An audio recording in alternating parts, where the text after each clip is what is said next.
성경적 나라 사랑, 하나님 사랑과 세계 열방을 사랑하는 것과 연결이 되어야 그것이 성경적인 애국주의자가 되는 것이에요.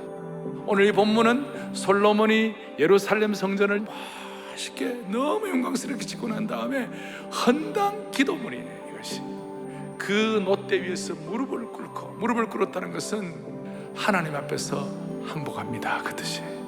하늘을 향하여 손을 들었다는 것은 주님만을 신뢰한다, 그 뜻이에요.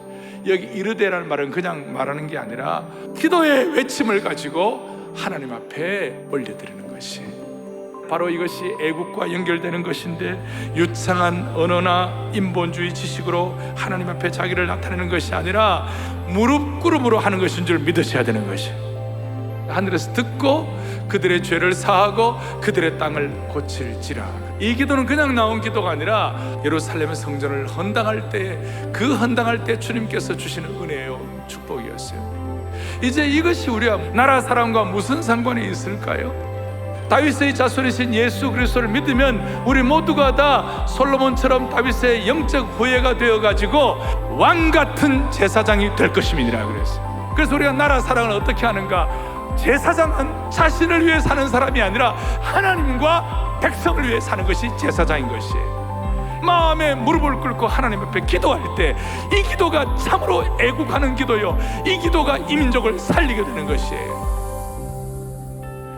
버러시 같은 너희 야곱아, 전에 개혁파는 지렁이 같은 너희 야곱아. 그러니 하나님은 이 지렁이 같은 야곱을 써가지고 날카로운 새 타작기로 만드시고, 이 새 타작기가 뭐냐? 산들을 평지로 만들고 산들을 겨와같이 만들고. 우리나라의 역사도 마찬가지였어요. 일본에게 식민지가 될 때 우리는 지렁이와 같았어요.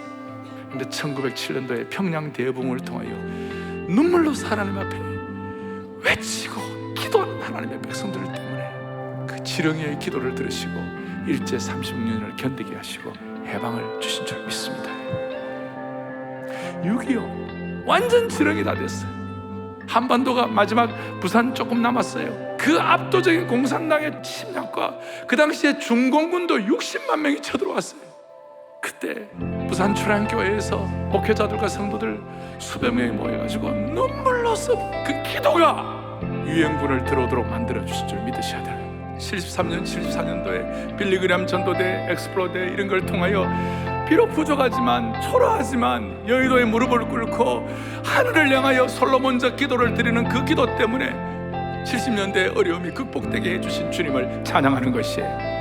80년대에 힘들었어요. 여의도에서 10만여 명의 젊은이들이 하나님 나라를 향하여 선교사가 되겠다고 결심하고 하늘을 향하여 손을 들고 눈물로서 외칠 때 80년대 위기도 극복된 줄로 믿으셔야 되는 것이에요. 미국 같은 경우도 마찬가지예요. 가장 큰 위기가 남북전쟁의 위기였어요. 그때는 피비린내 나는 전쟁이었고 어떤 해결 방도가 없었어요. 조지 위필드라든지 조나단 에드워드 이런 하나님의 백성들, 그 다음에 제레미야 램파이어라는 평신도가 뉴욕에서 정오에 기도하는 걸 통해 대각성이 일어나고, 하나님 앞에서 지렁이 같다 하더라도 주님 앞에 마음을 다하여 하나님 앞에 메어달 때 하나님께서 그 기도를 들으시고 일하시는 줄 믿으시기 바라는 것이, 여러분들의 헌신과 사명 위에 하나님이 복 주셔서 여러분들이 하는 일들을 통하여 이 나라도 보호되게 하여 주시옵시고, 이 나라가 보호됨으로 말미암아 이 민족이 세계 선교를 마무리하는 데 못있게 쓰임받기를 간절히 바랍니다.